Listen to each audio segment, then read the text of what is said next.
Saudara-saudara yang terkasih dalam nama Tuhan Yesus Kristus, selamat pagi. Mari kita beribadah sejenak. Kita menyanyikan Bukwende HKBP dari nomor 672 ayat 1. Tunggodang si tutup ulanmu atau dipasang Tuhan dan Tuhan dan adang metikip merna lembat tahe ngolumi bahen tiruan toko sai betapa mai alani Tuhani somakirim balas na Tuhan di batano marni danani ulami manang na adong permaweni.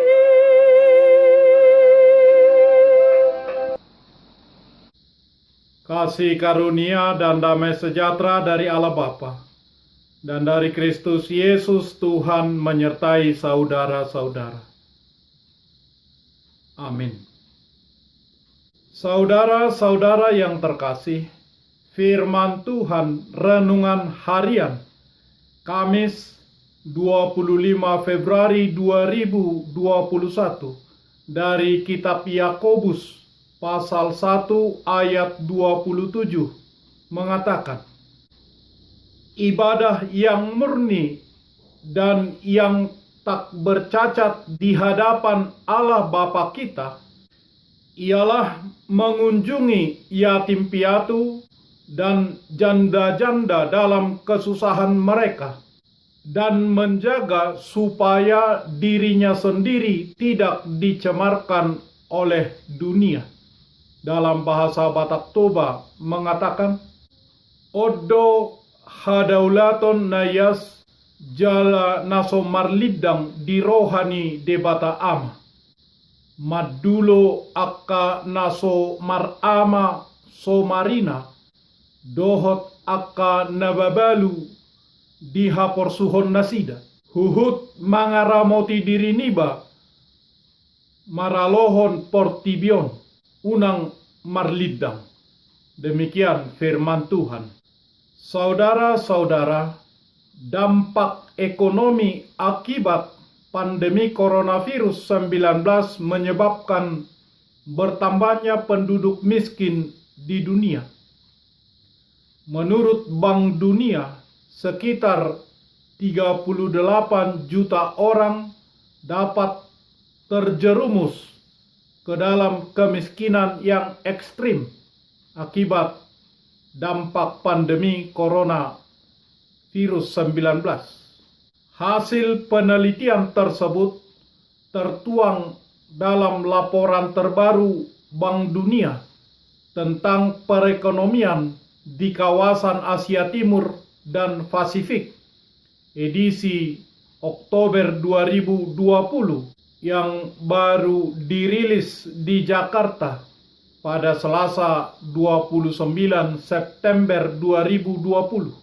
Wakil Presiden Bank Dunia untuk kawasan Asia Timur dan Pasifik, Victoria Kwakwa mengatakan, guncangan COVID-19 tidak hanya membuat orang tetap miskin, tetapi juga menciptakan kelas orang miskin baru.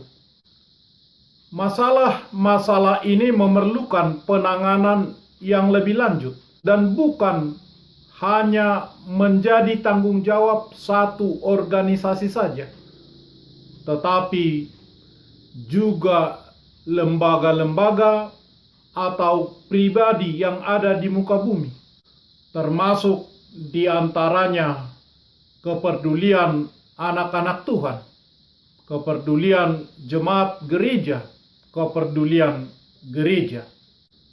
Melalui renungan ini, sekali lagi kita diingatkan bahwa kita anak-anak Tuhan ataupun gereja dipanggil untuk peduli terhadap masalah-masalah yang ada di sekitar kita.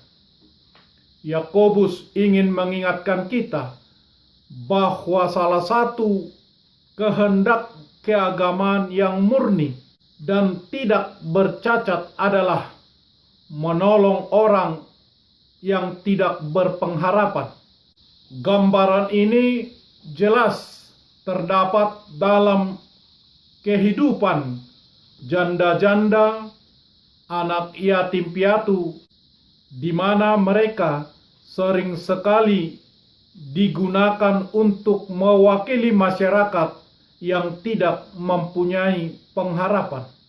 Fransiskus dari Asisi mengatakan, "Khotbahkanlah Injil pada setiap kesempatan dan pakailah kata-kata jika Anda harus menggunakannya.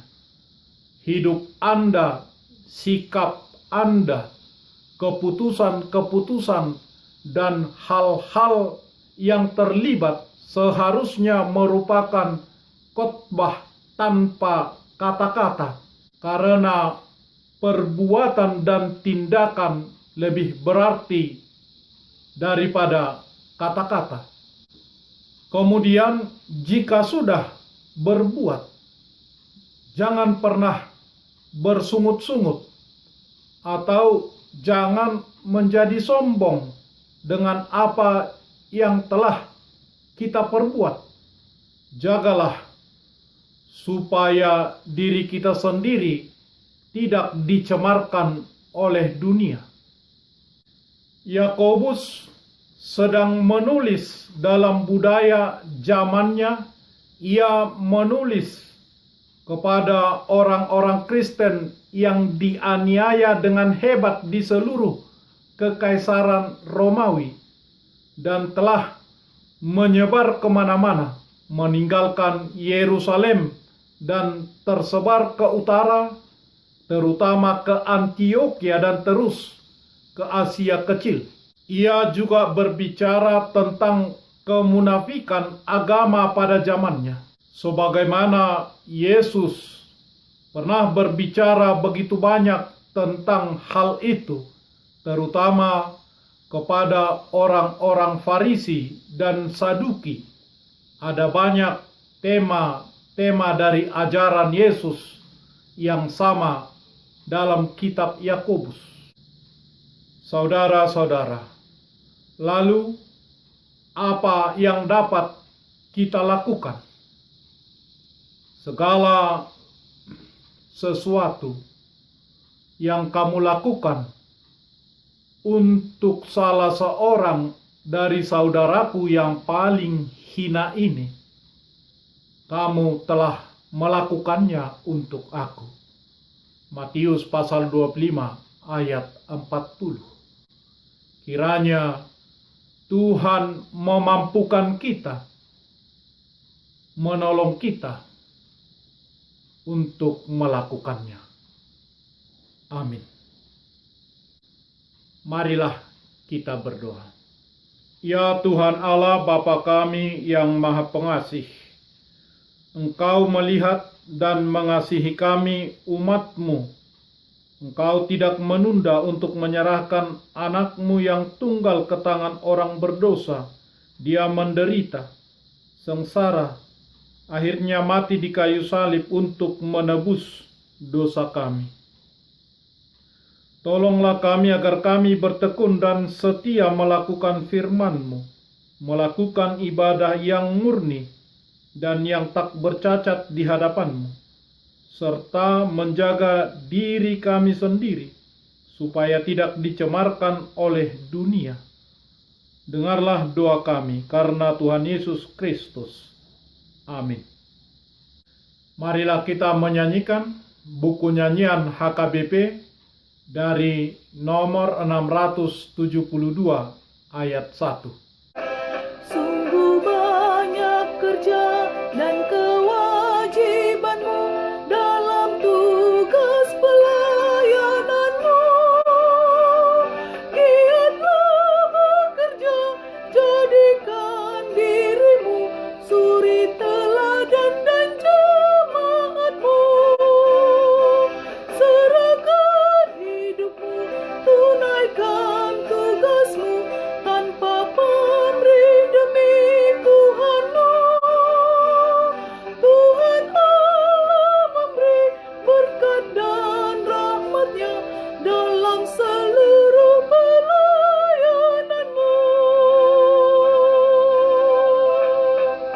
Marilah kita bersama-sama berdoa dengan doa Bapa kami.